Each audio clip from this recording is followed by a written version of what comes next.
Bir kuni Ramazon oyida madrasadan tarovih namozidan chiqib yoshlar suhbatlashib turgandek qarasam, bir yoshi kattaroq otaxon u yoqdan bu yoqqa bezovta bo'lib yuribdi. Qandaydir bir muammosi borligi ko'rinib turibdi. Men aytdim, Alloh uchun shu odamga bir yordam beray dedim. Bordim, otaxon assalomu alaykum. Bir muammomi bor? Begonamisiz, adashib qoldingizmi? Nima yordam kerak? Aytdim, menga telefon kerak. Telefon topmasam bo'lmaydi dedi. Men endi u yerda yaxshi bilganim uchun otaxonni bu eskida telefon budkalari bo'lardi, endi bu endi ancha eski hikoya. Bir budkani oldiga olib bordim va o'sha jeton tashlanadigan jetondan juda ko'p oldirdi menga.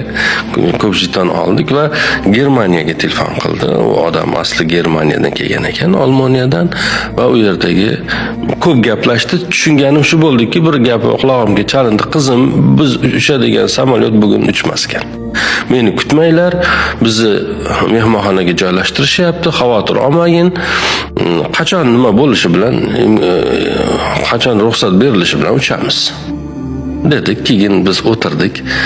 Men choyga taklif qildi. Bir joyga o'tirib choy ichdik. Ahvolimga qaradi, oyoq kiyimlarimga qaradi, umuman holimni ko'rdi, faqirligimni bildi. Men bilan xayrlashar ekan, cho'ntagiga qo'lini soldi va juda ko'p pul berdi menga. Masalan, deylik, endi o'sha paytda Turkiyada deydi, meni bir oylik masrafim, xarajatlarim 10 lira bo'ladigan bo'lsa, u odam menga 40 lira pul berdi. Qo'yarda qo'ymay berdi. Yo'q desam ham qo'ymadi. Menga Alloh bergan. Men juda boy odamman. Sen buni olgin. Va mana bu mening manzilim deb yozib berdi qog'ozga. Istagan paytingda bir og'ir ahvolga tushsang menga albatta murojaat qilgin deb qo'limga qog'oz tutqizib ketdi. Men u bilan, u bergan pul bilan ancha yengillab qoldim. Aradan vaqt o'tdi. Ahvolimiz og'irlashgandan og'irlashdi. Qiyinchilik yana oshib boraverdi. Oiladagi ahvolimiz ham, o'qishni tashlash majburiyatida qolyapman qarasam shunday davom etsa, ishlashim kerak, pul topishim kerak, oilamga, otamga yordam qilishim kerak. O'qish tashlamasam bo'lmaydi. Shu qog'ozlarning ichidan o'sha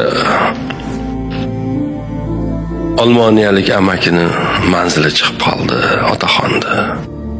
Men unga yozdim, otaxon, men falonchiman.